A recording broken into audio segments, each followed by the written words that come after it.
आजच्या ब्लॉगची सुरुवात होते मंत्र हॉटेल, जी आमच्या रूमच्या जवळच आहे. आतमध्ये गेलो होतो आणि आतमध्ये जाता आम्हाला इतका भारी रिव्ह्यू भेटला बघा. पहिल्यांदा आम्ही हॉटेलमध्ये असे आलो तर पप्पा येतच चालू होऊन गेले. आणि मग आजचं विशेष म्हणजे मम्मी पण काय बोलली नाही. त्यानंतर मम्मीचा रिव्ह्यू घेतला की कशी वाटली हॉटेल वगैरे. मम्मीला बी खूप आवडली बघा मम्मीचे रिएक्शन.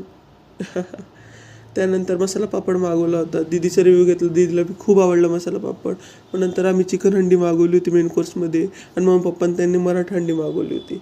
त्यानंतर बडीशोपचा टाईम येतो, जे सर्व वाट बघता बघा. मम्मी बडीशोपसाठी कशी करत होती लहान पोरांसारखी, मी देत नव्हतो त्यामुळं.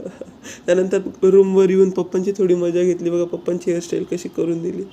त्यानंतर दुसऱ्या दिवशी आम्ही जात होतो रनिंगला आणि भावेश जेव्हा शूज घालत होतं, भावेशला बघा चिन्मय कसा त्रास देत होता. भावेश खवडून गेला होता बिचारा. त्यानंतर दुसऱ्या दिवशीची गोष्ट आली तर यशच्या गिटारचा शो होता, त्याला तिकडे घेऊन गेलो आणि इतका थकून आलो की येताच डायरेक्ट झोपून गेलो.